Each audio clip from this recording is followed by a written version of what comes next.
Item 2 is the agenda. Kind of a motion to bring in the agenda. Second. Mr. King, any changes to the agenda? The only changes, we want to do a moment of silence after the flag salute, and then do a possible thank you for somebody for being present. So in between item 6 and 7, we'll insert 6.1, moment of silence, and 6.2, a possible recognition. Okay.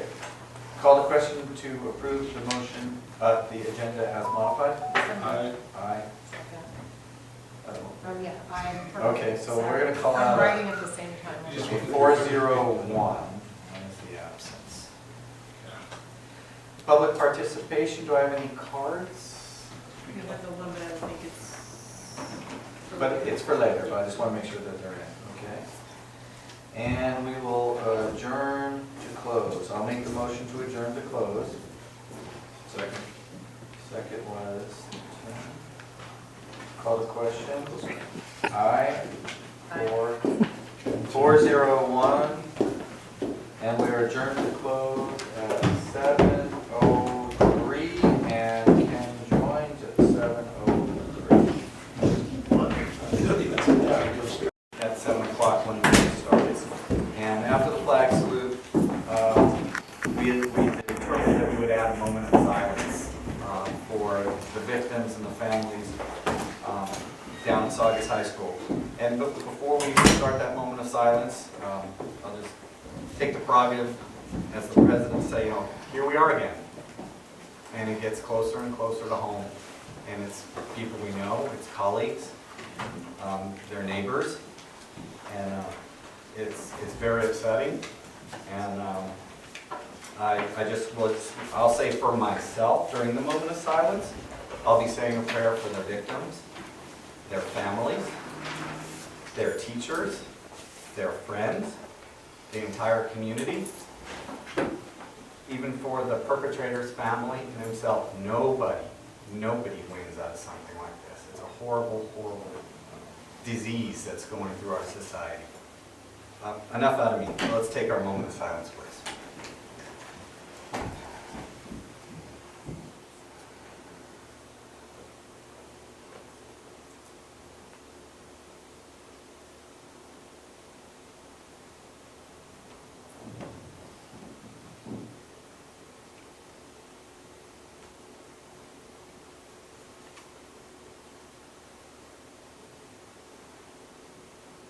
Thanks, folks. From that, interesting times, it's a segue to a little bit of a celebration. The other thing that we modified the agenda for was something I've been hoping to do all this fall semester. We've gotten so busy, we have seats to fill. School business was very busy this fall, but also Mr. Porter's business, fortunately, was very busy this fall. But I thought it was fitting that we recognize Mr. Ed Porter for his years of service on the board. I've served with him the longest of the sitting board, and it was a pleasure working with him. He often, he was very articulate, had insights, gave his all to the job, and I'm grateful for it, and I thought that I would like to express that gratitude. And it's better late than never, Ed. I'm sorry about that. It's all right. So, Ed, I appreciate you being here tonight, and I want to present you with this plaque. Read it out loud. It's a Stay Gold Award for Mr. Edward Porter. It has our Stay Gold poem on it from Robert Frost. Mr. Ed Porter served on the Acton AADUSD Unified School District Board of Education for 9 years. If any numbers are wrong, I'll apologize ahead of time. We have some data in here. During Mr. Porter's time served on the board, the district went through challenging financial times, the passage of a large general obligation bond, many student celebrations, but also the unfortunate circumstances which you shared with me on several occasions of how the community dealt with student loss and how you dealt with that. Mr. Porter has attended nearly 200 board meetings, employed 3 superintendents, attended 9 Vasquez High School graduations, and served as board president, vice president, and clerk during his tenure.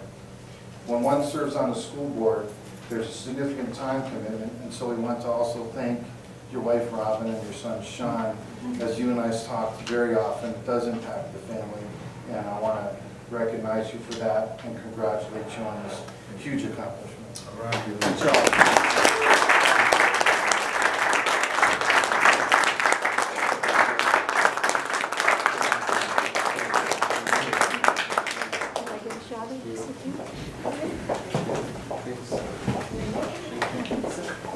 We'll get with the board.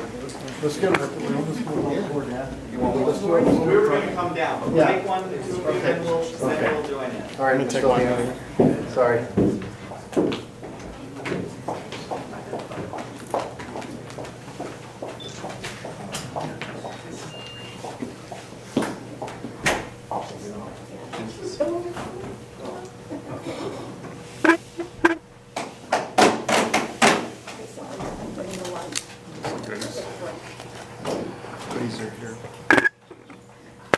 No, thank you. Let's get one with all your colleagues. And I said no, thank you. Thank you. You're very welcome. Thank you. You're good. You were a good mentor. Thank you. Thank you so much. Yeah.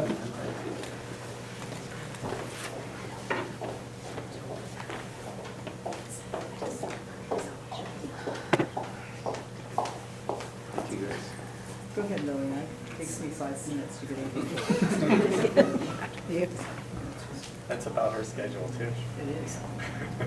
I'll cut that out. Okay.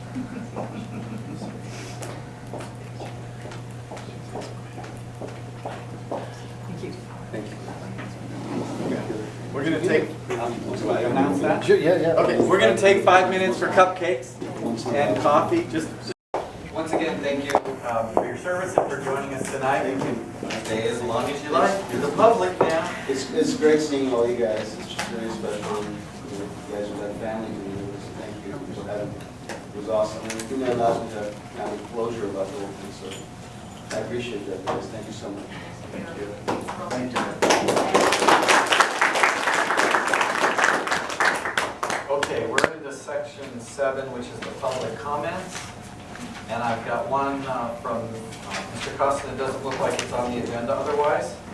So, Don't believe so? I don't think so. Yes. Okay.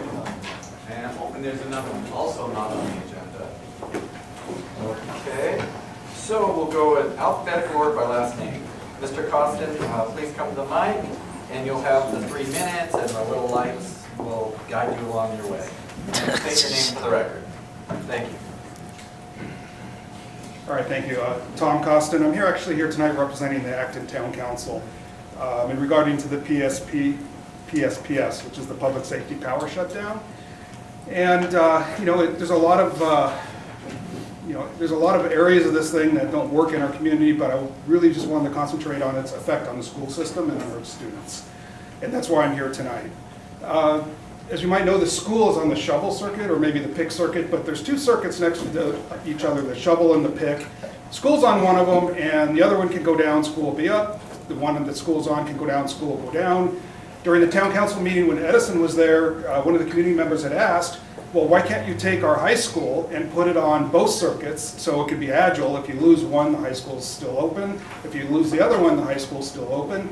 And Edison's response was, well, that'd be really expensive for the district. So my point for bringing this up is Edison has no solutions. They feel that they have no responsibility for anything that they do related to PSPS in terms of impact on the community or on the school district. So, in their mind, what they said over and over is that we told you to prepare. Now, I don't know what they told the school district in terms of how they should prepare for these power outages, if anything, but something's got to happen here, and it doesn't have to happen at the Edison level because I doubt that's going to do much good. There is something called an OII, and this is the California Public Utilities Commission has opened up this order of something investigation. It's a proceeding, and town council has voted to get involved in this proceeding, so we're going to be intervener in this proceeding. And I'm here tonight to ask the school board to also get involved in this, because this is going to continue. Like I said, Edison feels that they have no responsibility other than to say, prepare. So if you're going to speak to Edison, that might help, but you really need to get in front of the PUC, become part of this proceeding, either with the town council on your own, and show them the impacts of PSPS and what it does to our children. And I hope you guys as a board will take this seriously and you know, get more than a consensus, but maybe a motion in the future to do this. And the town council is ready to work with you guys, or ready to work next to you guys, or however you'd like to do it. But we need to move forward with the PUC level. If I have any time left, I'd just like to say, as a resident, this thing is chaos. And I know you guys are working very hard to react to the chaos in terms of, okay, it's 5 in the morning, is the school going to be open, is it not going to be open, getting out the robocalls. It's kind of reaction. I know you guys are working hard, but we need more than reaction as a community. We need a plan. So once again, as a community member, I'm asking you guys to get involved, tell the PUC this thing doesn't work, and it's putting us all at risk. Thank you. Okay.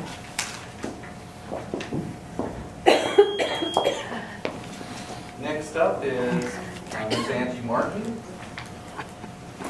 Please state your name for the record and 3 minutes. My name is Angie Martin. I was able to attend the Antelope Valley Special Education Local Plan Area Community Advisory Committee meeting last night. The group discussed behavioral interventions as well as parenting styles and parenting styles and parental care. During the business portion of the meeting, the SELPA was made aware that the AADUSD board has recognized 3 parents who are able to represent our school district at the CAC meetings. Since I was there last night when the representatives were recorded, my name is on that list. Any of us that attend the meetings, which alternate between mornings and evenings, are able to vote on issues as necessary. I so much appreciate the other 2 representatives, Jackie Eyre and Heather Osborne. I brought a copy of the handouts from last night's meeting, and I'll be giving them to you guys.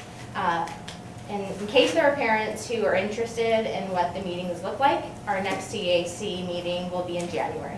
And the topic is going to be an in-depth look at IEP meetings. It was just a topic, so it must be a pretty hot topic. So there you go. Thank you. Thank you. Thank you. We'll make copies for the board. And there's the 2 cards. Okay, before we get rolling, can we release Tess? It's her birthday. Absolutely. It's okay, I'm with people I like. Excuse me, I we'll care run about the this. I'm business. fine. Thank you. Have a cupcake. Ed set this up so it could be your birthday. Okay. Thank you, Ed. That was very gracious. All right. Item 8.1, AATA representative.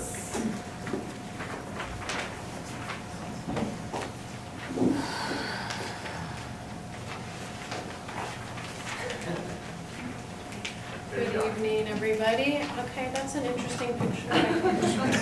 It's my first time seeing it, so it's my backdrop in the classroom there with my math walls. I like it, thank you.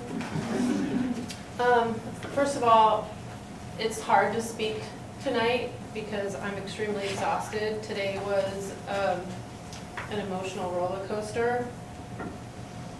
Teaching and keeping what we knew from our students so that their day could remain normal. And then talking to colleagues and community throughout the day was just extremely hard. So I did have a couple of topics that I wanted to bring to the attention of not just the board, but the community.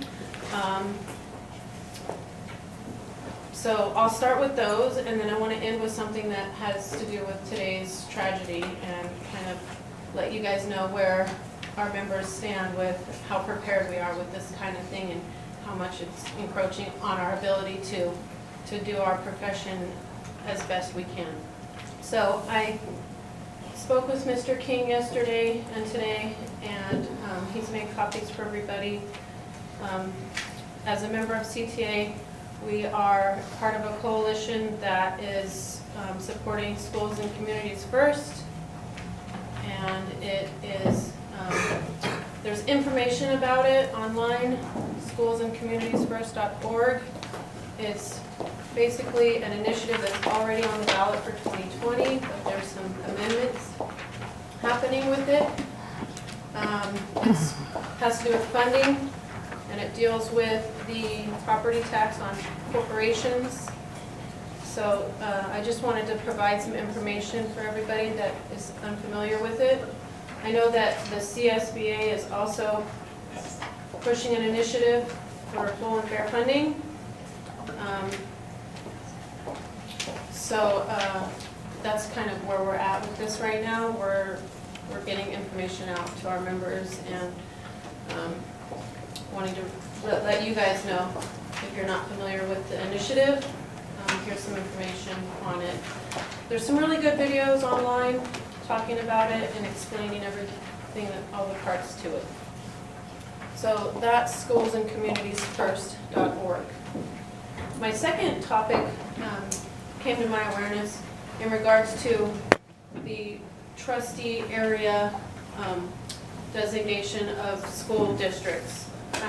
I think I know the answer to this, but I'm not sure. We don't have trustee areas designated in our school district, and kind of wanted to bring it to the board's attention that we're aware of it, and not sure where you guys are planning on going with that, but we sure would like to hear more about it. So anything you have to say about that in the future would be great. Those are my two topics that I had planned to talk about. The one that I didn't have planned to talk about this morning was, you know, we're prepared for active shooters in a way. We did the AADUSD training. Matter of fact, I was part of the training and I was shot in the head trying to escape a class with a Nerf bullet. And it was very upsetting. Our kids come in talking about stuff into our classrooms that we're not really prepared to talk about on a normal day. Social media, trends, things like that. How are we going to have, what does our day look like tomorrow in regards to us being prepared to talk to these kids about what's happening in their neighboring schools? We're not prepared. I don't know that we'll ever be prepared, but we really don't have even the basics to sit and have conversations with our small children about school safety. We guarantee that the doors are locked. We guarantee that we care about them and we love them and all of this, but it seems like we're just not prepared to have those hard conversations. So hopefully, you know, we can put something together to, now that this is becoming our norm, you know, in the last 12 months we have Highland and now we have here. What are we going to have? What does that look like tomorrow? You know, I mean, thank you, Dr. Allison, for offering to come out and support us, but we have to go to school tomorrow and talk about this, and it's very concerning. So thank you for your time, and hopefully everybody else's presentation goes well. That's all. Thank you.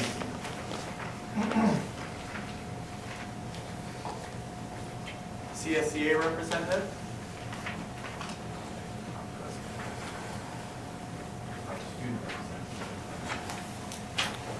Well, I happen to have some information about the student representative. She's sick. So she gives her report. Want to read it? Sure. Anyway, why don't you? So I probably will not do as nice a job as our student board representative, but here we go. So at Metal Art had a costume day where students were allowed to wear their costumes, and teachers and Dr. Allison were there to greet them with pom-poms. Students were excited to be greeted after not being in school for a week, which followed the power outage closings. Second graders took a field trip to Placer Nature Center. They had a great time learning about wildlife, plant life, and California history. Meadowlark will be hosting dessert with the principals, which they did earlier this evening. And I apologize, I think there was some confusion with the entryway there. Ms. Sarah, I apologize. So, but our principals were there and ready, and just there was some confusion on the entryway. At High Desert, the High Desert cross country team just completed another successful season. The girls took first place in Silver League, boys took and second place girls open finals. Doesn't say boys, so I'm not sure how the boys did. That's how the girls did. They did their best. Good, very good, very good. Thank you, Dr. Webber. Okay. Third place. On November 22nd, canned dog and cat food donations are due. On December 6th, new and unwrapped toys are due. So on November 22nd, canned food and cat food donations are due. December 6th, new toys and unwrapped toys are due. There are still spots available for the Washington, D.C. trip led by Mrs. Maddox. The deadline is November 22nd. High Desert Booster Club hosted a teacher appreciation luncheon, which was fabulous. I was there. Thank you for the chili, Miss Martin, along with all the other dishes. It was great food. At Vasquez, all basketball teams have been having practices. On the 15th and 16th, cross country has CIF prelims at Riverside. Girls soccer plays at Valley Torah on the 18th and California City on the 20th. Men's soccer plays Yeshiva University High School away on the 19th. Both soccer teams play at Antelope Valley on the 22nd. Jackson Kessler had a soccer signing with Cal Poly San Luis Obispo yesterday, which I was also there for. It was amazing. Mr. Brockway, thank you for doing a fabulous job organizing all of that. And just fabulous to watch this young man, as he shared it with me in kind of a private chat we had. After 14 years of hard work, it was a nice culmination to that and on to his new adventure. The culinary arts class is having a pie sale for Thanksgiving. And that concludes the student remarks. Well done. Nice picture of Right. Okay, 8.04, superintendent safety report. Okay, so just a logistical comment on the board meetings. So as Mr. Jorgensen just pointed out, it was a nice picture of our student rep.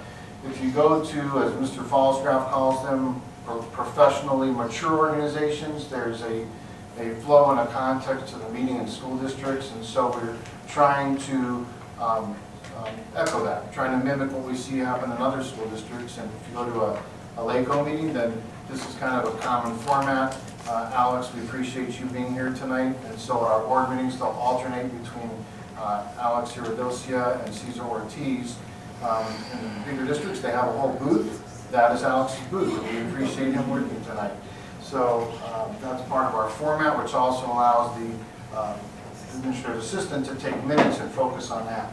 So just all around to help, and helps you get distracted from my voice and focus on something else. In terms of the safety report, our IT department is looking into closed circuit monitoring. This is one of the ideas that came out of our safety committee. And so we really want to take a look at making sure the monitors are visible to the office staff rather than in a closet, which is the case right now. So in our district office, they're in a closet over there. I think it's called an IDF room. Okay, and so they should be maybe in there, but also they should be out in front where our receptionists can have full view of who's entering and who's in the parking lot and so on, just in terms of safety. Panic bars have been installed. If you look right there, those used to be wrapped in chains. Chains aren't safe. That requires a key. It requires that people need to make an expedited exit. It's very difficult to do. So we now have properly two-code installed panic bars, and the grating is just there so that it prevents somebody from reaching in and pushing the panic bar. They did a great job. The work that Ernesto Moore had contracted on this, you can see the paint job and the hardware is they did a really good sturdy job and aesthetically pleasing as well. So I appreciate that. And those are at all of our entrances now on the Acton campus. the taking of lives in Saugus today, the murdering of students, I agree with Ms. Trussell, Mr. Fox. It's really difficult to comment on that. I was scheduled to go to the National School Safety Conference next week, Wednesday, Thursday, Friday, Saturday. I canceled the conference about a month ago because I didn't want to be out away from school and off campus, particularly prior to a vacation while we're off for a week. I rescheduled the conference today after walking the classrooms. It was just too surreal to me to walk our rooms. I went into every classroom at elementary and middle school, and I did not feel like I am properly prepared or equipped or have the expertise to say that I've done everything to protect our staff and students, and that's not okay. I'd rather have that decision be proactive than, God forbid, attend a conference like that after something happens here. So I will do everything I can, and I know our staff will, place as safe as possible, provide our teachers with support and language to assist students, provide staff so that if a teacher has a tough day tomorrow, they can just pick up a phone and say, I need a few minutes, or I need the rest of the day off, and we will accommodate, because we have teachers that had to go to Saugus today because their children attended that high school, and it impacts everybody around them. And I echo your comments that our teachers did an amazing job today of pushing forward and just being there for the students, and students were fully engaged in their instruction. So thank you for, I want to thank all of our teachers for that. I'll be attending this conference, hopefully with one of our technology folks. I just asked if one of them could join me today, because it's not just about violence prevention, but it involves monitors, cameras, video equipment, buzzers, locks, and things that are very technologically integrated. So I'm hoping they can attend. I contacted a gentleman who I highly respect. Even though I'm prior military, I was not in the front line. I was a support service, which is very different. If you want to look up and Google Colonel Dave Grossman, he is an expert in Killology. And Killology is an organization that has tremendous experience and expertise in schools, churches, and synagogues that have been attacked in this way. And he's written a dozen books on the topic, and the psychological effects of warfare and killing. And I've heard him speak, and he's just a thorough expert. So I'm hoping that he'll help us out as well. And that concludes my safety report. Thank you, Mr. King. 8.7, do we have submissions tonight? There are no new submissions tonight. Okay. Board member comments. I'll start again, like always. Sorry. I'm sorry. That's okay. We have 8.5 gold standard. Did I miss? I just did the safety report. Oh, and I saw S. I'm sorry. So 8 safety was a 4. You're right. 8.5 superintendent gold standard report. So just a couple comments on our gold standard. We are in the process of publishing all of the new brochures, the booklets, folders, and so on, so that we can distribute the gold standard and make sure everybody's aware of it. And then we'll work with our school sites and our stakeholders committee. We'll reconvene in January, probably for either a breakfast or a lunch, just to revisit with all the stakeholders, kind of celebrate the board's approval of the gold standard, and then also talk about some pieces that the board brought up in terms of, do we want to add anything else? Because it's always a work in progress. Do we want to add a mission statement or a vision statement or a pledge to go along with the purpose that we already have? So we can have those kind of conversations and also just celebrate, as I said. So when we're going over the gold standard, which is now a standing item, I'm just going to kind of annotate how everything supports and is justified by the gold standard.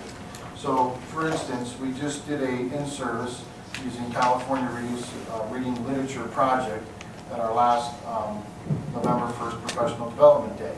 So that's 3 out of 4 days of professional development. That would align with Standard 1.2, establish and utilize district-wide benchmarks and assessment tools to monitor student progress. Aligns with 1.3, aligns with 1.4, and gold standard number 1 overall is student achievement. The same can be said for Illuminate, which we have teachers attend over the summer, and there's currently a committee working on Illuminate. I see Ms. Van Ornum in the back, she's on that committee, and we're looking in to see if this is a program we want to keep. We're testing it, seeing if it works for everybody, and so we have a goal for that for the year, but all of it is justified under the gold standard. And then the third piece of that is the video we'd like to show you. So I know I've been typically showing videos during my superintendent comments, but if, I'm hoping many of them will be supporting the gold standard as this one does. I'm going to show you the beginning of a process that always is a work in progress that gets revisited every year. So thank you so much. That concludes the gold standard report. Thank you. Superintendent report 8.6. Thank you. So just a few comments here. The first one is I want to comment on individuals wishing to raise funds for a program that our school, in our school district that may not exist. So just to make everybody aware, fundraisers must be done in accordance with district policies, state law, and district procedures. If they include or reference the name of our schools or our school district, then they must go through that process. If they benefit our schools or our students, or they take place on district property. Flyers, advertisements, or other outreach efforts to promote a district program or a fundraiser must be approved by the district by submission to the superintendent's office prior to distribution.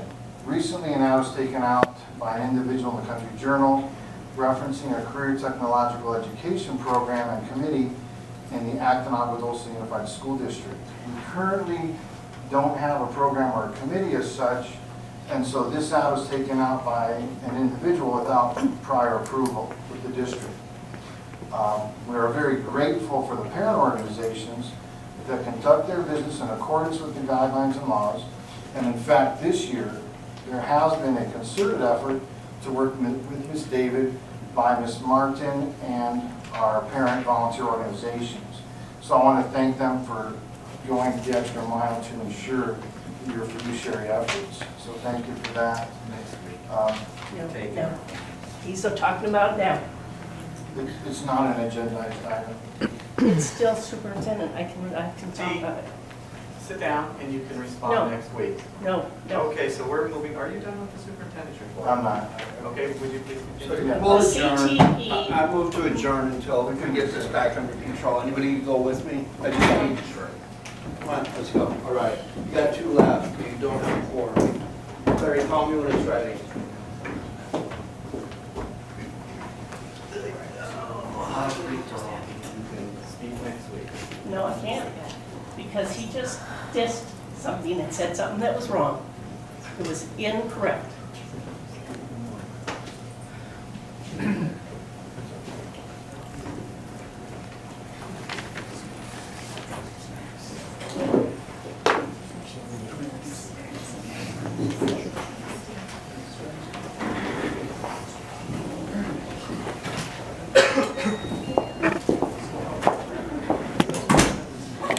Stopping the video. The meeting's temporarily suspended for a few minutes, so we'll reconvene in a few minutes.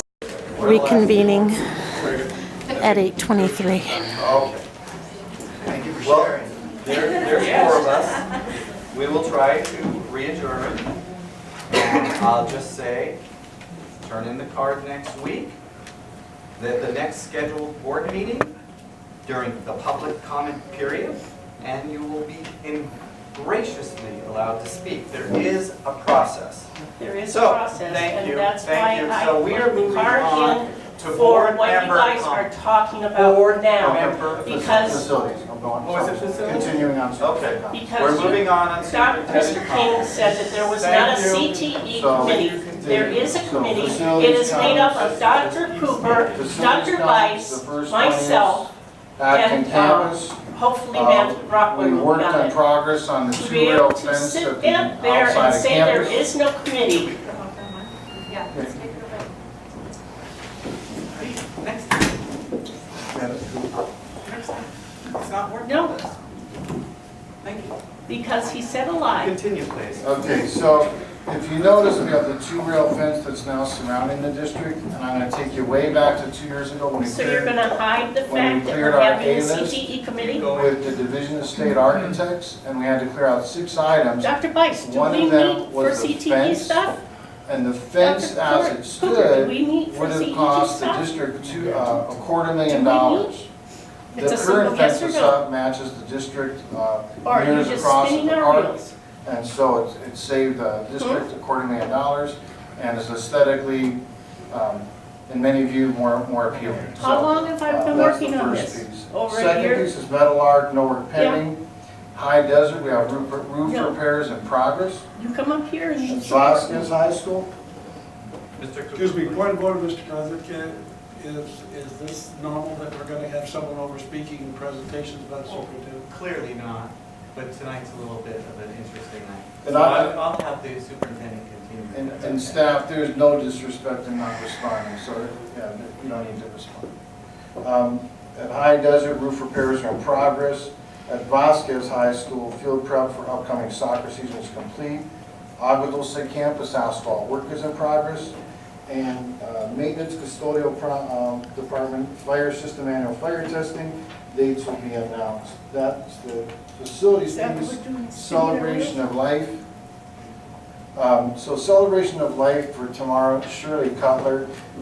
This is the mother of Carrie Owens, and I will be there tomorrow for the celebration of life.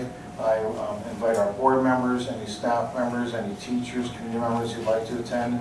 I did not know her personally, but I do understand that she was a prominent teacher and known community member, so I'm proud to be able to attend that event tomorrow.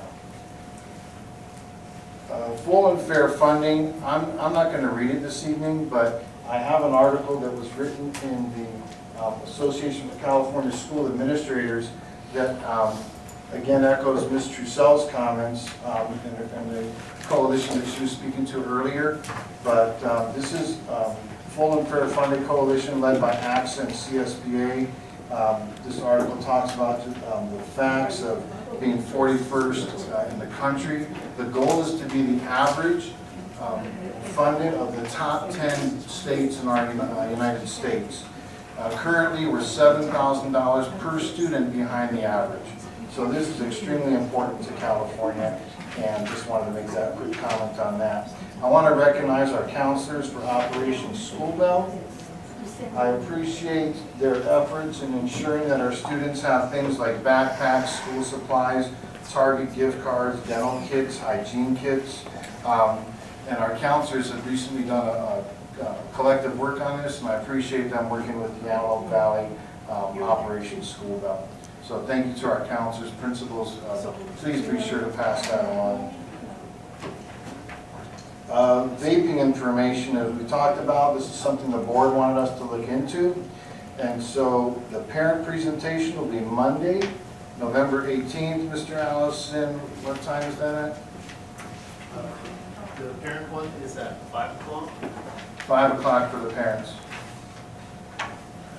Vasquez High School. Perfect. Vasquez High School Library. And then during the day will be the student presentations on vaping. So just want to let the board know we are moving forward with that. Appreciate Dr. Allison's work on that. CSBA conference, again, our board members, or at least any board members that are able to attend, will, Dr. Bice, it's fine to stay here. You need to go out.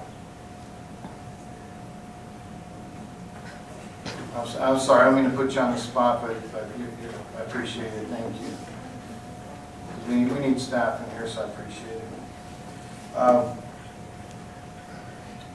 I'm sorry. Okay, so that concludes our CSBA conference. Just letting you know that our board is attending. This is an important annual convention for all school board members. We have over 1,000 school districts in the state of California. Nearly every school district attends it. It's a tremendous learning opportunity for our board.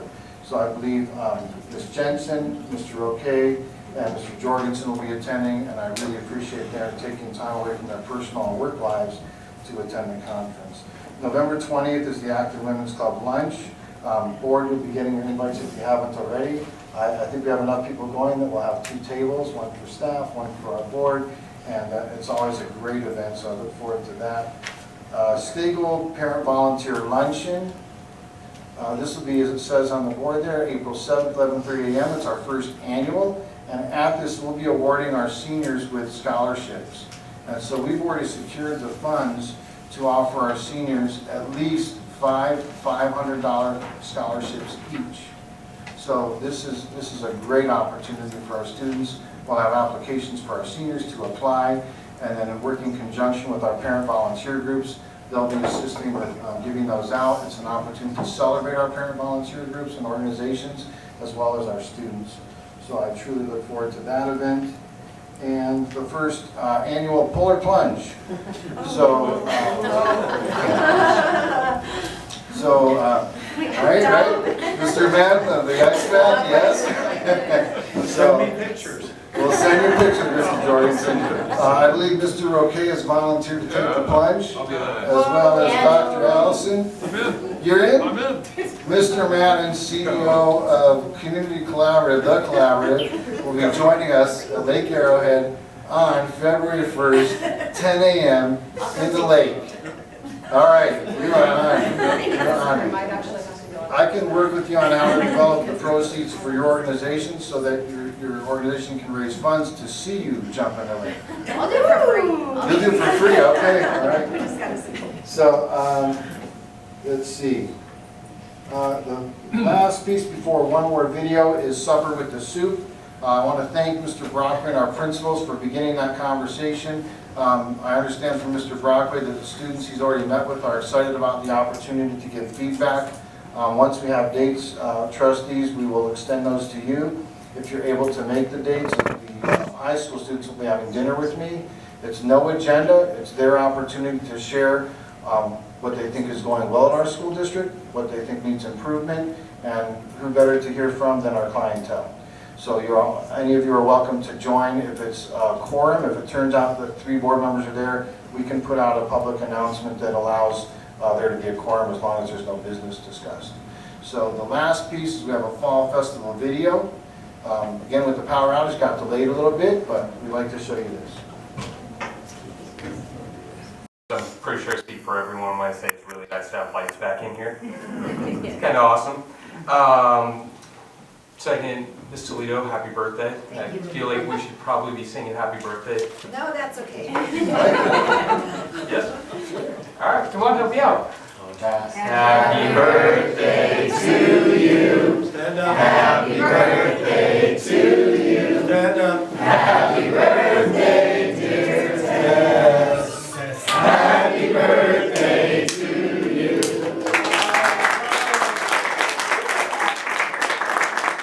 I'm sorry to put you on the spot like that. You are so not. Not at all. As I'm pretty sure everyone in this room knows, the 11th was Veterans Day, so I'd like to say a special thank you to Larry King and Coach Jorgensen for their service to our country. Thank you guys. And finally, my thoughts and prayers are out to everyone in the Saugus and Santa Clara Valley community for the unfortunate tragedy today. This should never happen, and especially this close to home. So please just keep those families in your mind. Thank you. Mr. Jorgensen? Well, let's do the happy birthday, Tess. Thank you. You're almost catching up to me. No, I'm just kidding. I'm staying. I'm not getting any older. Sorry, kid. Dude, look at this, then look at that. Yeah, he's had a great year. Okay. See, the issue is he's looked the same for the last like 12 years. Yes. Anyway, so, well, my comments were tempered about the events that happened in Saugus. I was sitting at home getting ready to go to work, and I was watching the news, and I'm thinking, boy, that looks familiar, because it happened in an area where I grew up, and just a couple of streets away from my hometown. My brothers and sister and I, we all got together, and we thought about the families down in Saugus. Fortunately, that you know, it was minimal, but we had 2 losses so far, and their families. So it slowed everything down, and part of my task was to go around to area high schools, and I was at Little Rock High School and Hillview Middle School. In both cases, I thought maybe I shouldn't go because I'll be the stranger on the campus. And fortunately, at both institutions, I did do my check-in, and there were tempered thoughts about staff and students there, so it impacts everybody. and it impacted me. The education, the instruction went on. I was very impressed by the educators there. And so I echo Mrs. Trussell's concerns about being prepared as a small school district. I know full well the concerns I had when I was teaching. How would I react? How did I communicate with my students when they came back from hearing about events elsewhere? And now they're getting closer to home, as unfortunate as that is. So I just wish the best for the families of Saugus, the family members that lost their children, and those that were impacted. And we just ought to keep them in their prayers. Mr. Fallsgrove? Okay, Saugus, it's all been said, it's very sad and unfortunate. We do have an advantage here that we have a very small community, and I think our parent groups are sometimes seen as the people that are selling candy at the basketball game or something, and I think it's morphed into something much deeper than that. If you look at the booster and PTSO meetings lately, you've seen guests come in and speak to the attendees. Starting off with Lynn. Lynn came in and talked about money. That's what this is all about. You educate the children with money. I think the next topic was campus safety. I think you had Deputy Martinez in, recognized. I think that once he got rolling, we got off the vaping thing, got onto things like what happens when the Sheriff's Department has to have a mass response. I think that everybody was pretty impressed with Deputy Martinez, and I think he's made to feel like an important part of the community. I think that after that, there was some social awareness brought forward by Dr. Allison, came in and talked to everybody. And so I think what you're seeing here is, I think you're seeing the parent groups of our community. We can sit up here and check the box and say, yeah, we did Alice training, we did this, and we did that, and we've done our job. But I think when the community engages like that, and starts bringing in people, I think the program's called Know Your District. It's about knowing your district, it's about knowing what's going on, and it's about parent groups putting out information in a positive manner to the community rather than being critical. So I very much appreciate our parent groups. Our parent groups are the best indicators of our constituent voters in my mind. That takes me to the next thing. Mature programs, thank you, Larry. Mature agencies, what they look for is they look for cause and effect. They look, are things in order and not just reactive. When you start looking at people that are excluded and disenfranchised, you wonder where that starts. It starts like tonight, we had a meeting, all of our principals were there for the Title I meeting. How many by show of hands know what Title I kids are? Yeah, they're the kid that wears the same shirt to school 3 days a week. They're the kid that can't afford lunch, the kid that's made fun of. Federal programs, newsflash, when federal programs give money towards isolated groups, they realize that there is a problem and the problem needs to be addressed. And rather than scoring down and look down our noses at teachers and principals when our scores come in, and we don't realize that the socioeconomically challenged English learners, SPED kids, and foster kids are the ones that probably get the what do they call it, scaffolds they need to advance. I was the only attendee of the meeting that night, or tonight. So principals, it's not because you're not doing whatever. So does anyone want one of these? Should I hand these out? If anybody would care, I'll make sure that you get one. Anybody? Everybody? That's better. Good point. You know, it's not funny. This is where it starts. This is where these kids feel excluded right away. Whoops, I'm not going to give you that. Try to engage in a conversation. Sure.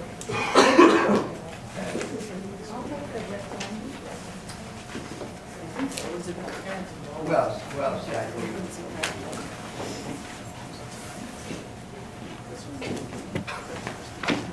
I knew you'd have one. That's how you get stuff on the internet.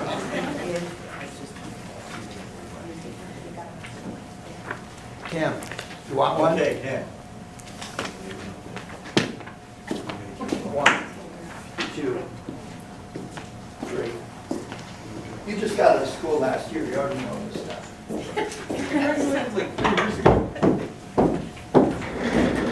Okay, I had a little fun there at the end, but I'm serious about this, and I think you're seeing a progression of our community becoming more and more involved. And I think the kids that come to school feeling a little excluded, and the next day they don't through the programs and the reach out we're doing is much better. All right. Mr. Costan, where'd Mr. Costan go? We'll come over here now. Okay, Tom. Thank you for having that meeting. It was like a lynch mob. I'm Mormon and I was still scared. But Tom, thank you, and Jackie and the rest of the town council, thank you for trying to keep it civil, because it certainly wasn't, and trying to keep the focus. Lillian, I think you captured my comments, and that our role up here is we're supposed to provide safe and dependable environments for children to attend school. That's what we do. We don't control the power grid. But I think what happens is public agencies, sometimes they tell you, well, we're going to have a meeting and you can give your input, and then we'll have another meeting and 3 people show up and 5 people show up.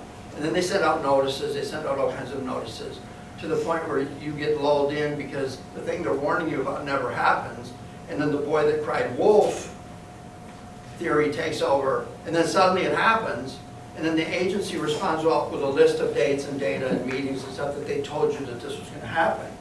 I learned a lesson from this. In church they told me, do not delay the day of your repentance, for the night of darkness cometh and no work can be done. I didn't listen to that very much, but now I will. I just didn't know that the prophecy would be fulfilled by Southern California Edison. Kelly! All but 33, chapter, verse 22. First of all, I'd like to congratulate Ed Porter. Ed, thank you so much. It's so great to see you tonight. I'm happy to see you healthy, and we miss you. And thanks for everything you've done for our community. Andrew, thank you for attending the SELPA meetings. It's so important to be a voice for our special needs students, and I'm really proud of this district for having people attend those meetings. So thank you for. I know you're so busy and you do so much for our community. So thank you for taking that time. As far as everything that happened in Saugus and things like that, you know, it's making me think. 2 weeks ago we were in the dark. We lost our power. We're having a meeting about vaping, and now we have another school shooting. So, you know, who knew a few years ago we would be facing these kinds of circumstances? Of course, the shooting being the worst, but I don't think it's necessarily being reactive. I think it's being proactive as much as you can, so that but how do you really plan for these things? I can tell our community that we are very committed as a board to make sure that our students are safe. That's why it was important for us to have the meeting about vaping, and I want to thank our staff for putting that together so quickly.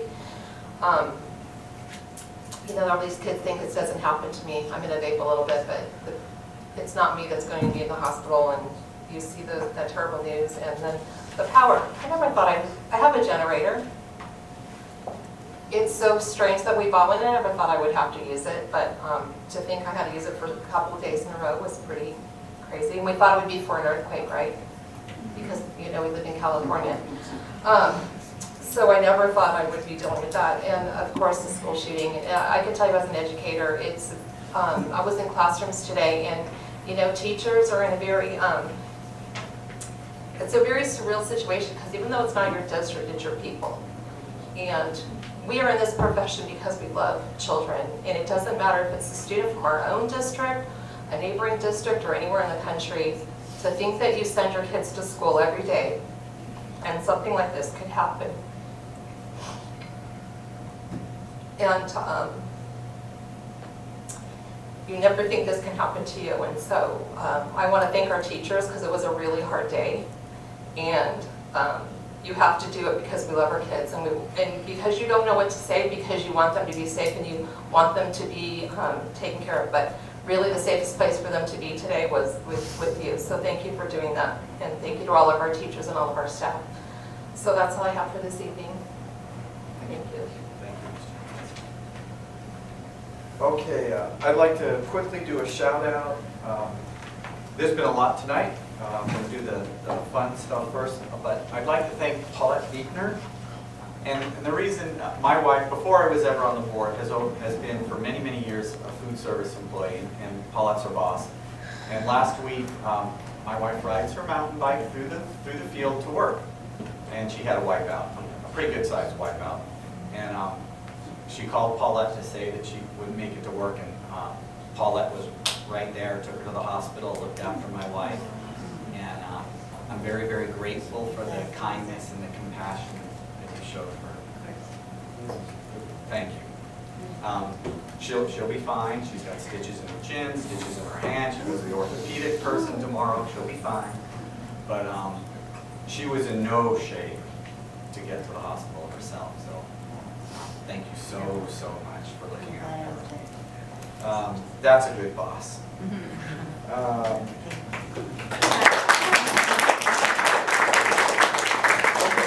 And now some of the other things that were touched tonight. I just want to mention on the trustee area thing. I'm certainly aware of what it is, and personally, for me, the reason I've never pursued it as a board member is I don't think that that's the right solution for our district. And the reason I say that is because a trustee system is meant to ensure that everybody is represented and that voting groups aren't diluted. And so generally it's geographically based. Like if you have one side of town that's poorer, but perhaps in another side of town that's richer, the poor people have somebody representing them. Our community has striations, but it's very mixed. And I would be worried about in a trustee district that instead of achieving those kind of objectives, we might end up in a case where there's the trustee from AADUSD versus the trustee from Acton. And I would worry about, more tribalism, frankly, and I would rather be accountable to the people of the entire district as a trustee, and I expect myself to be that way. So that's the only reason I mention that.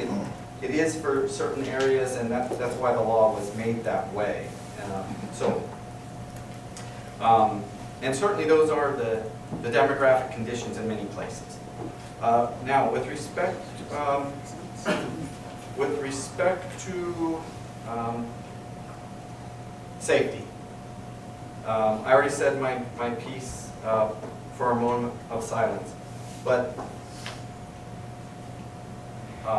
after the wounds aren't so raw, maybe first quarter of next year, maybe second quarter next year, after you have had time to go to this conference and maybe do some research, my own barometer has moved. I mean, if you would have asked me 20 years ago, if I would have thought, I might be the only one out there, that metal detectors are appropriate here, I would have said, you're nuts. That's not why I moved to the country, that's a city problem. Sadly, this isn't a city problem. This is a problem everywhere. I heard on the news tonight, while I was watching that, CBS News, this is the 365th mass shooting so far this year. That's more than one a day in this country. A mass shooting is formally defined as more than 4 people. It's happening in schools, it's happening in shopping centers, but certainly for me, schools are a big risk area because it's lots of people. It's like terrorism. They go after high-profile targets, and if it happens to be a student, you've got all the hormonal things and all those issues that happen at school and young people maturing. And so it's not surprising at all that if this is happening in our society, it's happening in schools. And it could be anybody's school. And so perhaps after we do a little bit more research, I'll leave this to you guys, but that is a conversation I'm willing to have with the community, frankly. I mean, it can't come from us, something that drastic, but I'm willing to have it with the community because people don't like the looks of it, they don't like the feel of it, something like that. But if that's what it takes to keep kids safe, and the stigma associated with it, as far as I'm concerned, is gone. It's in everybody's problem. So I'll cool out till next quarter, and then I'll hear what you guys have to say. But I would much rather have that conversation and that discussion as a community, God forbid, before something happens. Next. About the power outages. And by no means, I was affected too. For myself, I'm not interested as a single board member in jumping on that bandwagon. I mean, it's a problem. It is a problem. 10 million people in the state were without power. But this is a top-level policy-making decision by the people at the state level. They have heard from constituents. I believe my job is here. I'm not, frankly, and this is me, qualified to make that trade-off between inconveniencing and economic disruption, because Lord knows there was, versus safety. I do think we should remember that about 1 year ago, 80 people died in Paradise. So all I'm saying is, I'm not saying it's not a problem, but I'm not qualified to wade into it.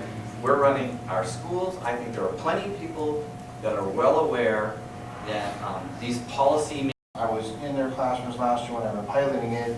They showed it to me. They hold up their iPad or device, and they're able to see students immediately how much time they're spending on their website, what they're searching, what program, what software, keywords. If there's inappropriate searches or profanity, right away it pops up. So that's Go Guardian. And then in regards to the Atkins, Nelson, Loya, Root, and Romo gift, universal gift form, that's going towards the polar plunge, not the polar plunge, the senior scholarship. So technically, we're trying to raise funds for polar plunge, but then we got a donation towards it already, which will go towards our senior scholarship fundraiser.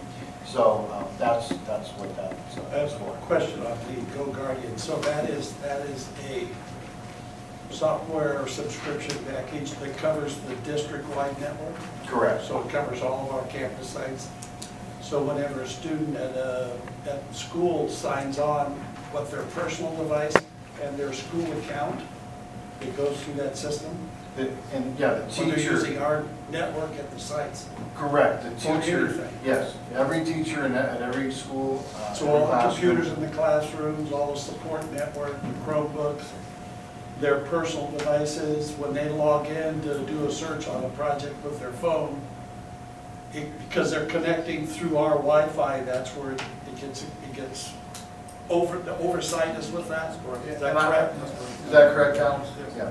That's And accurate. then the key words on that are those ones that are naturally embedded, or do we get to add ones that we think are appropriate for our community? I don't know the answer to that. Do you? Do that? So in other words, is there a set, embedded set of keywords that would pop up if they were flagged? And if a teacher wanted to add keywords? I wouldn't say teacher, I think the district Or as a district. whole says we want this on there as well, we can add that. So the administrator could add keywords? Okay. Yeah, okay, I just want to make sure I was Sure. right. That's a question. Any further comments or questions on the consent agenda? For Go Guardian, when it applies to someone's personal phone, is that Only if they go through the Only district. Only if they're working through our network. Our Wi-Fi. still curious if that's, Well, What other questions? You know what, we'll follow up, Mr. Okay, just to make sure we're not violating anybody's privacy rights. thank you using the school. But we will. One other question. I noticed on the reading contract that it has an automatic renewal of 5% per person for subscription. That's normal? 5% every year?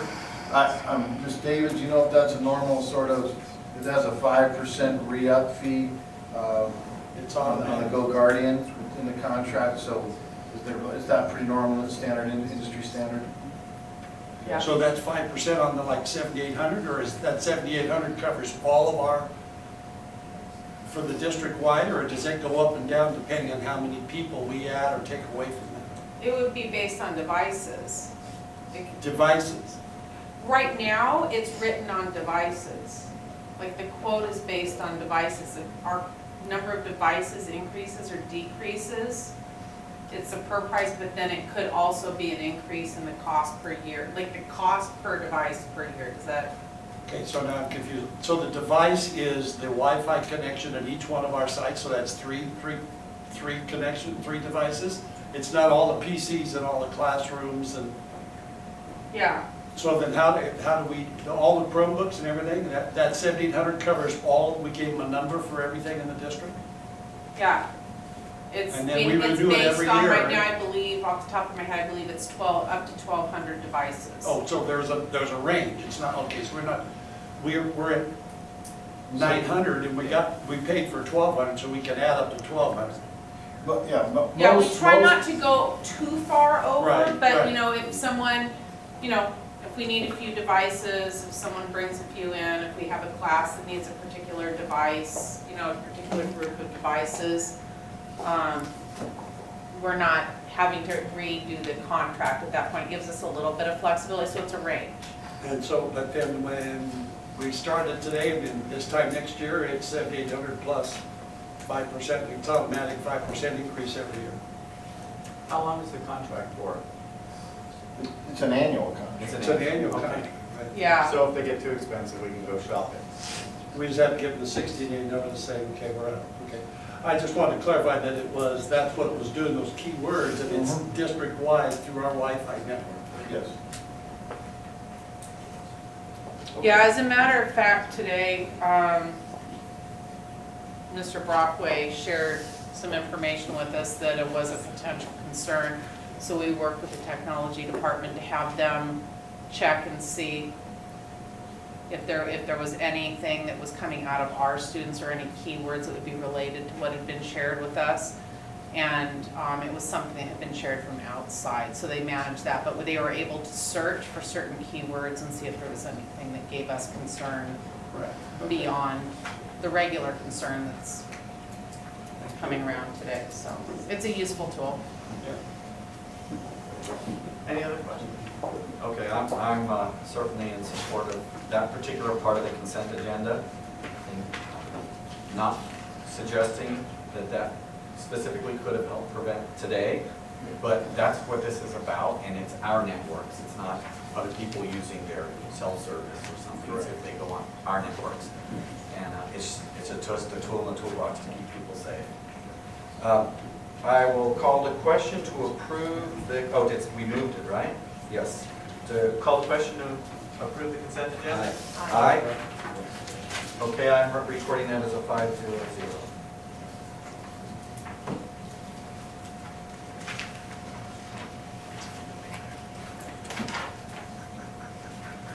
Okay, we're up to item 10, personnel.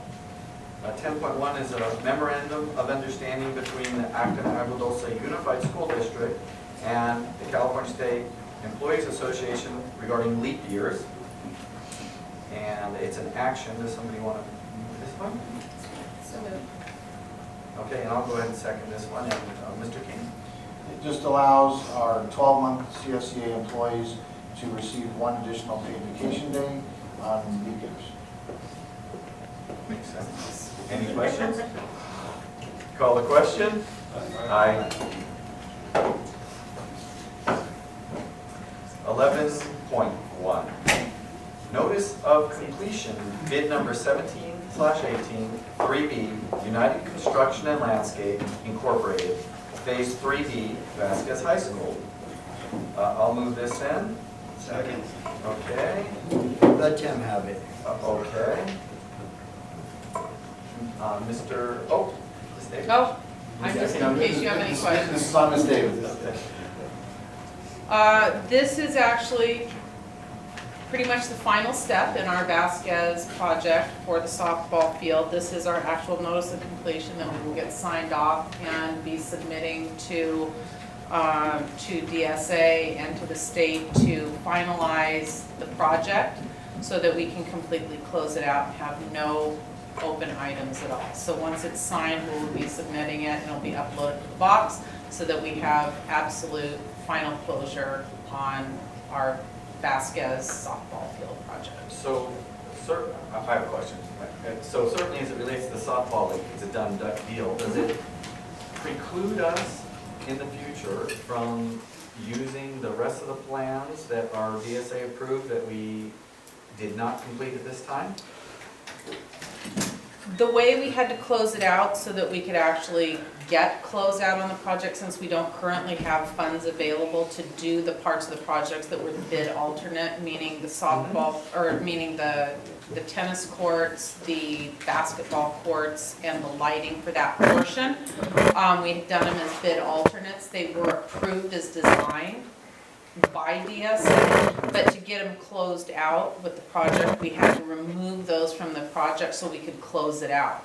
We can take those same project designs back if we We would have discover to we go have back. funding. We have to go back, but unless major changes happen between then and now, we just have to submit those portions, and what they told our architect is that it would probably just be a desk check because they're already approved. It's just they would add those pieces, and it really would be a desk check. So it would, and school safety happen, it should be an easy process to get them ready to go. So when we talk about having a budget study session in the first part of the year, why would we do this before we discuss the budget study session?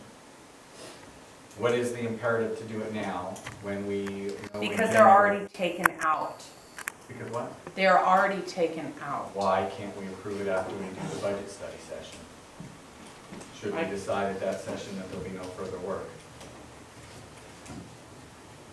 Is there any compliance? What is the time reason? Those portions of the job are already removed for approval. They were already Regardless of removed. this? Okay, so it makes no difference to those portions of the project, should money come out of the sky from any number of sources. This does not make it any harder to revisit those other parts of the project because they have already been removed from the project as DSA sees it, even though those plans were approved. Yes. That's correct, yeah. Okay, I mean, if they were still in the project, and it's just, Acton's taking its time, Acton Agua Dulce Unified School District is taking its time to complete the project, and I know that projects like to be done in a timely manner, then I would say, well, I would be a proponent of tabling this if it had a material impact on our ability to do the next phase. But you're saying, no, even though those plans were approved, when we only had funding for the first portions, we went to DSA and said, we're doing the first portions. And therefore, now we're telling DSA we're done with the first portions, and in any case, we gotta go back to DSA with our previously approved plans to get reapproved. For those pieces that were taken That out were, so that because we they had could been move taken forward. out. Mhm. Okay, all right, fine. Okay, so trust your judgment on this, I get it. That was my own, anybody else have any questions? So we just take that same list and say, okay, here they are, we want to do this now, a year from now, they say, well, yeah, that one's already approved, we just go back. Laws have changed. Correct. Good, Tim? I'm done. Okay, so the comment I have, I think I've been a veteran of this in my world. There are retainers that have to be paid out at the final payoff to contractors. Is that part of it? So tabling this would basically hold their final payment. Is that right? It makes sense. It did where I work. At the end, to Mike's point, if you resubmit a project, I think part of DSA approval is that you actually have funding for the project with some level of contingency, which there's nothing there. Not enough to complete. In practicality, do those sprinklers still go and pause on each other until the next valve kicks on? Is there a pressure problem that we could go out and see right now? Not to my knowledge. Okay, thank you. Follow-up question, because I do understand, I think. So, we have to approve this. Does this get the last payment to the vendor, or does this get the thing closed out with DSA? Because in my mind, those are two different things. And The last payment was released actually, That's but what I thought. it was not properly closed out. At one point, DSA told us that we didn't have to actually submit this because of the time that it took to settle with them, because we had the settlement. But we were advised that we should still do it, even though technically DSA said we didn't have to, because as we saw, for example, at this site, when we were trying to do some of the closeout to get to move forward They with don't some of like our open other work. paper. Things could change, and then someone will say, why didn't you submit the notice of completion? You have an unclosed out job. Acton School Part 39. All right.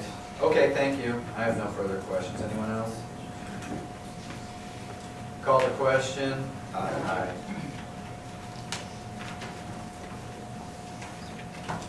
Trying to make sure we don't close any doors. Okay, 11.2, revised meal charge policy. Somebody want to move it in? That was Tim and Kelly. So just, I'll give a quick overview, and if there's questions, Mr. Davis here, but October 12th, 2019, there was an amendment to the law that stated that no child shall be demeaned or made to feel less than because they can't afford a meal or don't have the money for a meal. And so they would get the same reimbursable meal that any of our other students would, and not to be penalized in any way, and that would continue for as long as they needed to throughout the school year while that IOU, so to speak, would continue to keep growing. But students should pay the price for that. And so it's kind of in a nutshell, but again, if there's questions, Ms. Davis is here. Anything from you guys? Okay, well, I'll comment. I guess I'm going to be the popular one today. I will vote for this because it's compliant with state law. Fundamentally, I disagree with this state law. And I'm just going to get on my soapbox for a minute.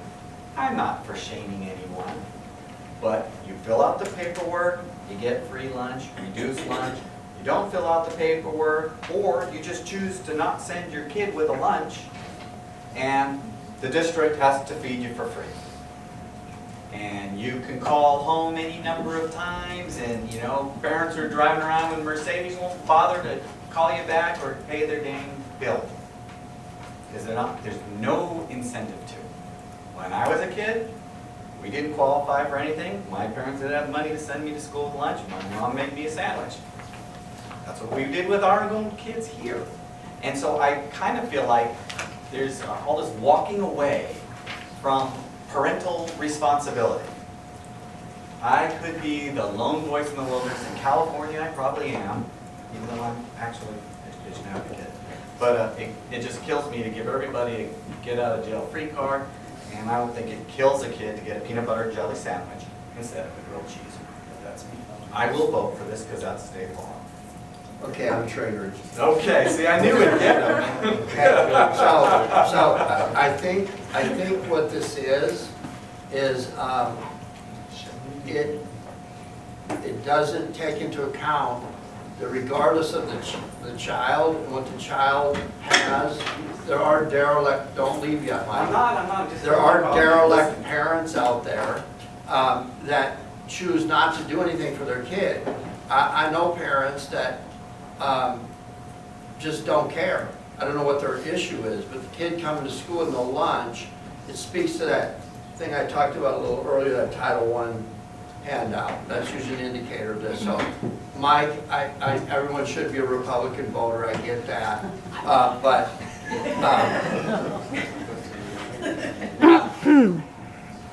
at the end of the day, having a derelict parent don't put food in your stomach. Okay. And so, being a teacher, being there, we don't do this, right? Our kids get their meals even before this law, correct? Paula? They get a meal, but they might get a peanut butter sandwich instead of something. With this, it gives You you see, a choice. that student Right. doesn't have anything to do with the finances of paying that bill. They expect it's going to be paid. Now, it doesn't preclude us from telling the parents and having a conversation with them.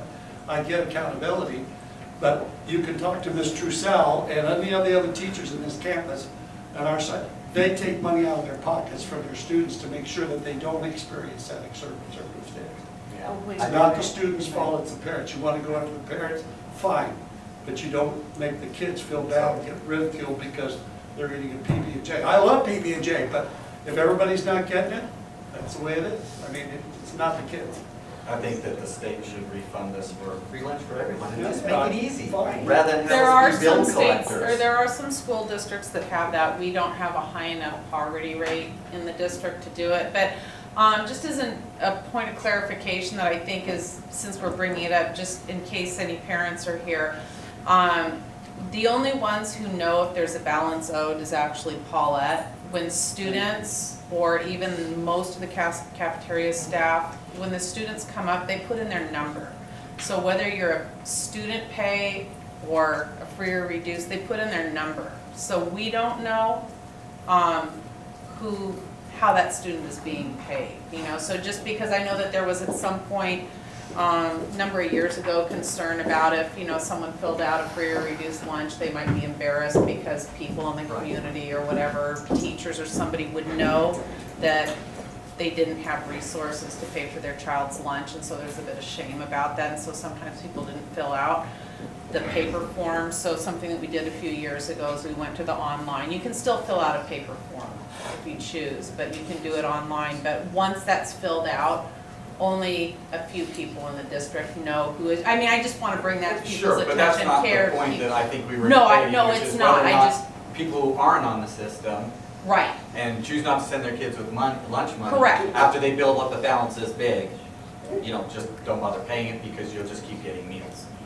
Right, and I know that was the Same- point. same I meal. just in case anyone was listening and think, oh, Okay. people will know, I see. you know, that I didn't pay or that, you know, my child gets free or reduced lunch. I just wanted to make it known that most people don't know if a family needs to fill out a free or reduced lunch if they find themselves in a different situation than they used to be. Are we still talking about the same We're subject? about or is this to approve it if we can call it to a The vote. public employees pension plan is that what we're talking about now?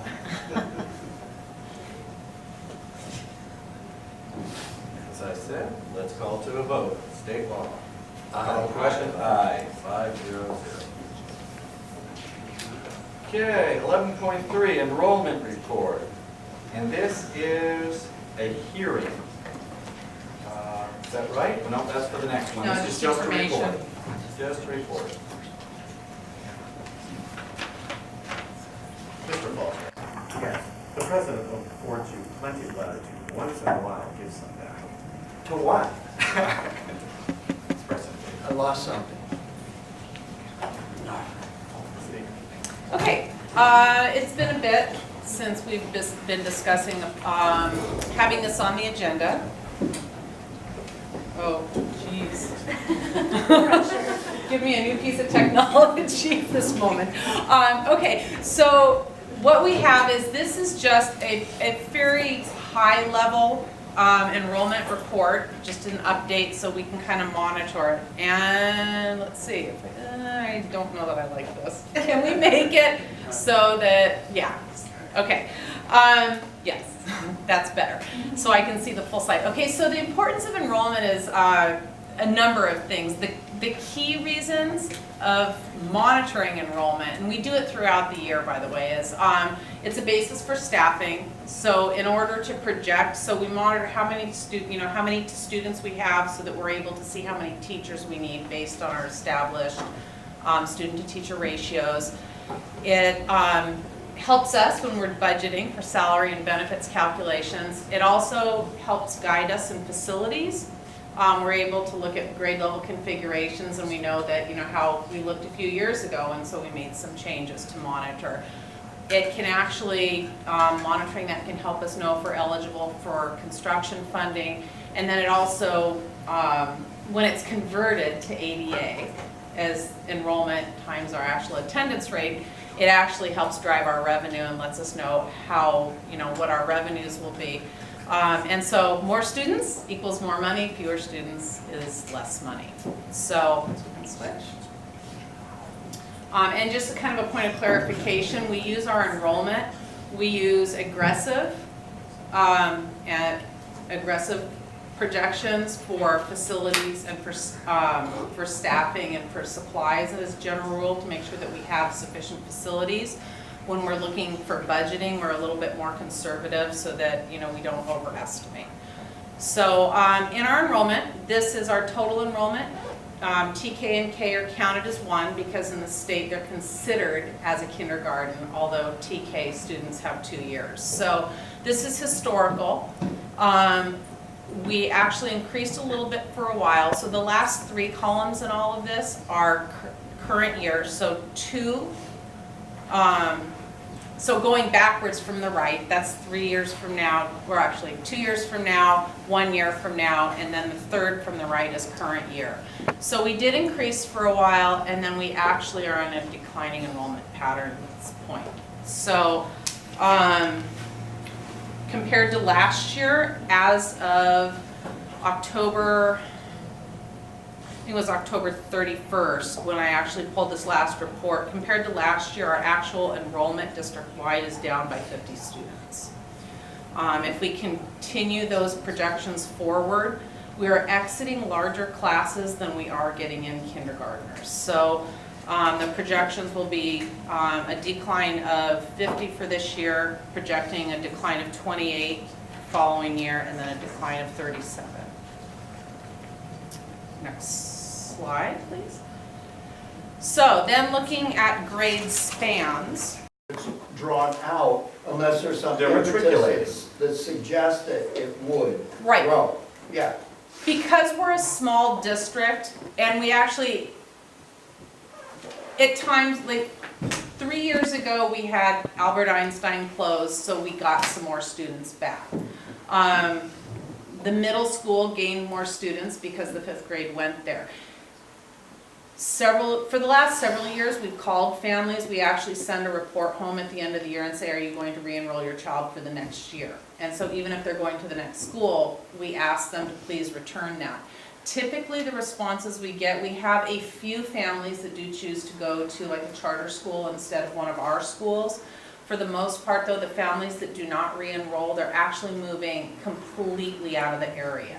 Like they're actually going to some place like Montana, or far. You know, not some place that is just, oh, we're going to go up the hill or down the hill. And I guess a while ago there were students who chose a religious education as opposed to one of our schools.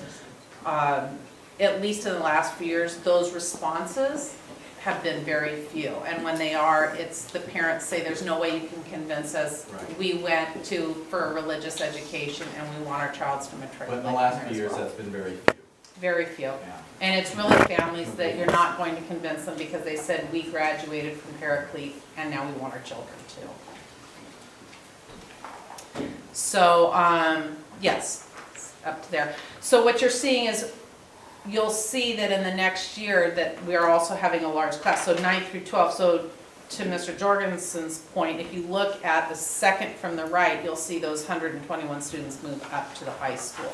So they're going to have a big bubble and an increase. So what we're really seeing is that although we're in declining enrollment within our schools, we actually will have more space or less space at various times that we have to plan for. We may not need to buy all new equipment. We may have to actually relocate some of our equipment or things like that. So we need to be able to plan for that and plan for staffing at those grade levels as well.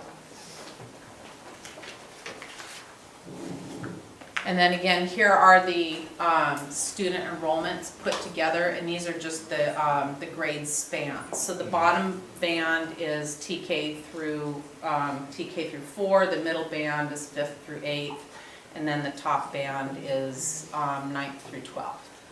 So again, this actually mirrors more the first one, but it's compressed again. So we had it all total, then we looked at individual grades, and then now we're again looking at the grade spans. So this is what we're looking at as we know it today. So we'll continue to monitor. But what we're seeing is, and we've seen it for a few years, we're exiting larger groups of students and fewer people with younger children, which actually mirrors what we're seeing when we did the study for the bond, that a lot of the community, about 50% of the community is aged 50 or older. So, next slide. And then, so again, we're just going to be monitoring our students and seeing how our enrollment changes. It may increase. It goes a little up and a little down throughout the year, but we'll be monitoring as we go throughout the year to develop budget, plan on staffing, and looking at our facilities needs. So, any questions? I just have a comment. Thank you. It is important to look at this for planning. I think some key points are that there's not been a lot of exiting of the district other than matriculation. It's really about no babies. Right. And, you know, I don't look at your own street. On my street, Great Long Street, there's 2 families with kids, mine and yours, and both of our kids, my last one will be leaving today, or this year, and your last one probably got 4 more years, and that's it for the street. And Let's pick up the pace. this is not something that's unique to us. It's what happens in maturing communities. And so we need more houses or people retire and they stay. Yeah. Many stay and they don't sell their houses and vacate them for families necessarily. So this is what we got to work with. So, But you thank know, I don't know, it may be that, you know, some newer families move in, or, you know, as Santa Clarita fills up their housing and we move this direction. I know some people don't love that idea, but It's good for making kids fill seats. We'll fill our schools perhaps, so. Thank you, and I want to thank Ms. David. I think that the graphics really do a nice job showing the bubbles where they are through the grade levels, so thank you. Okay. Item 11.4 is a hearing. Public hearing on community collaborative charter school renewal petition. Motion to open the hearing? Okay, I Brandon. Is that Brandon? And Kelly Jensen second. Let's see. Before we start, I got a question for you, Alana. It's a hearing? Oh, it's a vote to open. Okay. We can do it with 4. Call the question to open the hearing. Aye. I'm going to call it a 401 for a temporary absence. Okay. So I'll introduce right now the people who will be presenting the public hearing. We have Christine Fair, who is the program director, Kurt Madden, who is the CEO, Gretchen Chamberlain is the director of student services, and Erica Zimmer is the assistant director over at Community Collaborative.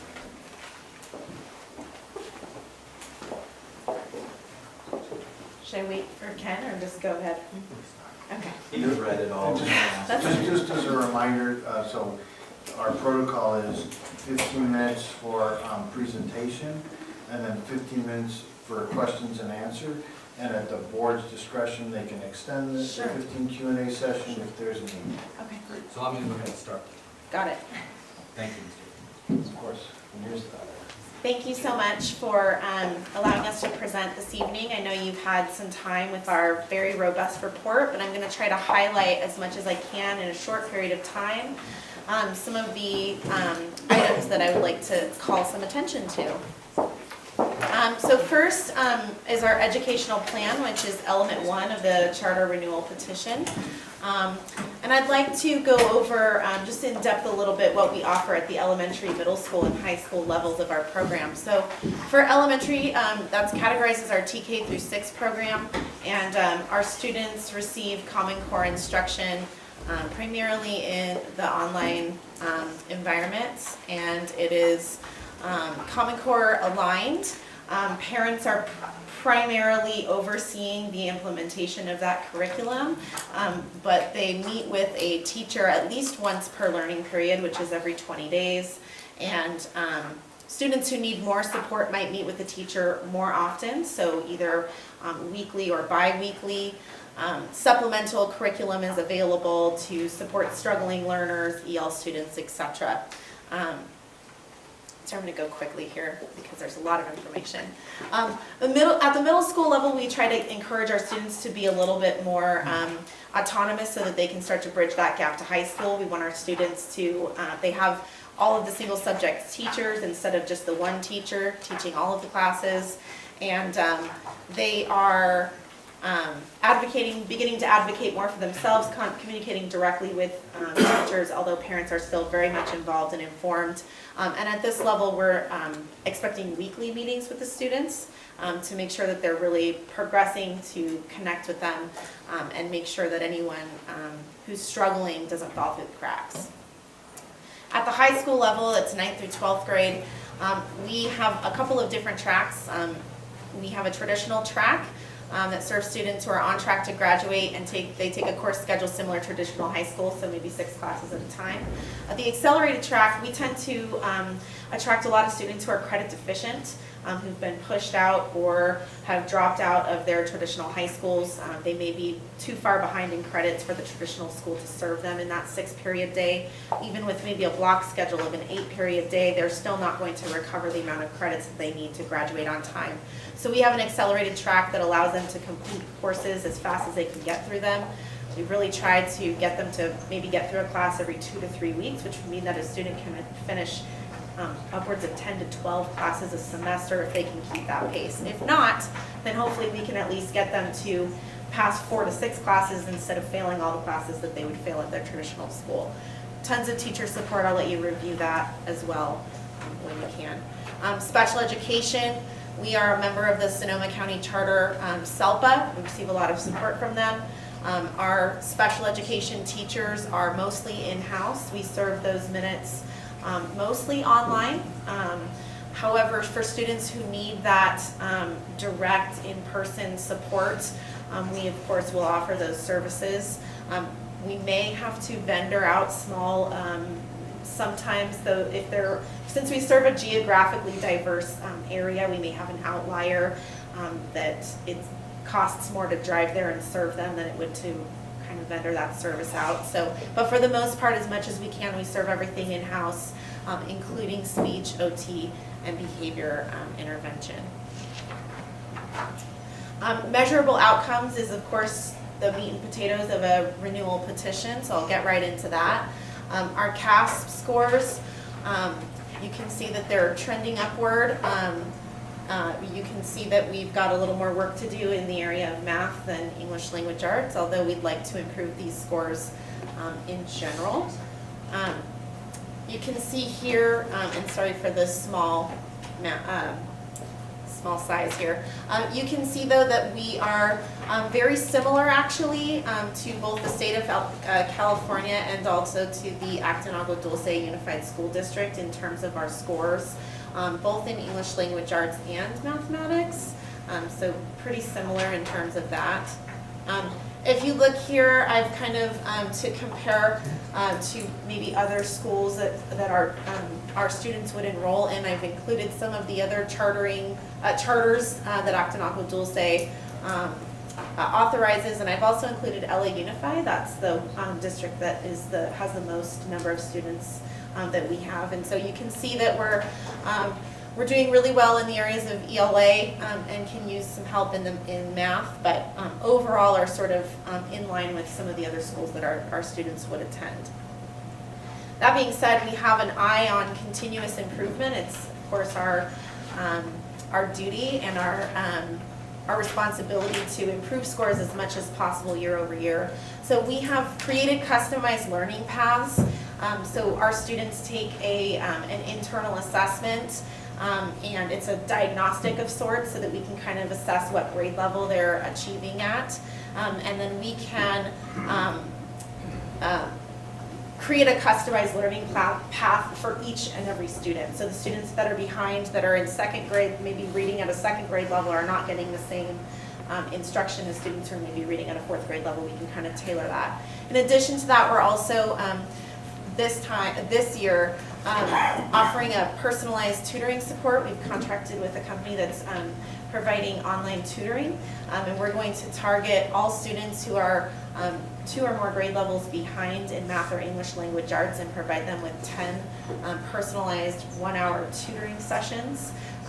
They've told us that the 10 is sort of the threshold that they've done in terms of their research to improve scores, and that's in addition to customized learning plans and of course the work that our teachers are doing to engage students and get them going with their work. In terms of some of our identified subgroups that need some additional TLC and support, you can see that our students with disabilities, we've got some work to do. They're not achieving at the same level as their peers, and we'd like to get them there. And same thing with our socioeconomically disadvantaged, although that group is doing okay in ELA, they're pretty similar, but you can see the math scores, they really, it's really an area of need for us for really our whole population, but specifically these two subgroups as well that we've identified that we need to do a little extra work. So in order to do that, we really feel like just focusing on the entire school population is going to support, but really giving our MTSS process a closer look and making sure that students are really being targeted into those tier 2 and tier 3 interventions, or assessed if they need to, if they get past that tier 3, and they might need to be assessed for the special education process. I'd also like to point out that for students who are failing Algebra 1, we specifically created a general math course to target students who really are lacking the skills. You can put them in Algebra 1 all day long and they're not going to pass it. So with that targeted FEV tutoring, we have made part of the general math course a requirement that they attend those 10 tutoring sessions. And they're going to get 10 tutoring sessions as part of their general math A and 10 tutoring sessions as their general math B. And our goal is that in addition to the curriculum, they're getting that individualized targeted support so that they can get to that Algebra 1 level. And we're hopeful that that will also improve our scores over time, of course. In terms of our ADA, you can see that there's been some fluctuation in ADA over the years, over the 5 years of our charter. Community Collaborative over the years has had multiple programs participate in the school. And the charter was written for online and homeschool programs. So we were at one time had Sage Oak, Excel Academy, and CalPAC all in Community Collaborative. And as those programs have been able to secure a charter, you can see that that's kind of what has led to some of that declining ADA. So if that sort of maybe clarifies that chart, I'm sure you may have some questions for that later. In terms of the graduation rate, that is always one of your big indicators. It's one of our big ones on the dashboard. You can see that when you look at our, we're kind of in the middle there in terms of being compared to some of the other charters in the district, to AADUSD as a whole, and then again that LA Unified. So we've got some room to grow. We've got some need for improvement. We have improved our graduation rates, but they're not exactly where we'd like them to be. However, in terms of the number of students in our high school that come to us credit deficient, it's upwards of 60 or more % that come to us credit deficient. So to get these students to graduate, sometimes it might take them 5 or 6 years. So what you can see here, one of the data points that I put in here is that we do have students continue on to either another year or maybe another year after that to finish their schooling. We also have some students who take the CHESP and finish, and the CHESP doesn't count for graduation rate, unfortunately. So if you take that into account, our effective dropout rate is actually lower than what it appears to be here. But we definitely want to take a look at that graduation rate. We definitely want to be identifying those at-risk students and getting them on a plan to graduate on time. Our counselor ratio is about 250 to 1, so we really feel like addressing the academic needs as well as the social emotional needs is going to be really key in this area. We don't have any expulsions, so it's good news. Parent involvement, if you look at the chart here, our parents per our LCAP input survey, they, with responses of 95% and above really feel like this is a safe environment. They feel connected and overall have an overall satisfaction rate. And the participation rate in the survey was actually pretty strong as well. So that being said, you'd always welcome more parents to your meetings and to our parent advisory committee. We're really trying to encourage more participation. So it remains an area of growth for sure, I think, for everybody. College and career readiness, you can see that we're trending upwards in that area as well. We're going to continue to try to improve that by increasing our A to G completion, and they really look over and they meet meet on a monthly basis, if not more, occasionally, but to oversee the school and its operations and fiscal health. One thing I'd like to point out about the board of directors, I'll let you read their bios at your leisure, but they all have quite a lot of education experience. They're educators themselves, many of them retired, but they've got a lot of experience as teachers, administrators. I don't know if we've got any superintendents in there, but they bring a lot to the table, and they really they push us and ask a lot of good questions about the work that we're doing with our students. In terms of employee qualifications, one of the things that I'd like to point out is with the new legislation, our teachers are single subject certified in all the areas that they need to be, and so we're already in line with the legislation that just came through, and so they're single subject experts or multiple subject credentials as they need to be per their assignment. And we recruit and provide plenty of professional development to try to retain our staff as well. In terms of admissions, we are not discriminatory in any way. Anybody who lives in the boundaries, so that the Los Angeles County and contiguous counties can apply online. This is our wonderful online registration system available on our website. Required documents are very simple. Show us where you live to show that you live there, unless you're, of course, homeless, in which case you would use the McKinney-Vento form, your immunization record, birth certificate. We'll let you write in. In terms of charter finances, we have a history of fiscal responsibility. Our audits have come through free and clear over the years, and we have a healthy reserve as well. And this is our financial reporting timeline. We provide those reports in a timely manner and the way that you like to receive them. And with that, I'd like to open it up to questions, and thank you very much for your consideration. You did that with 1 second.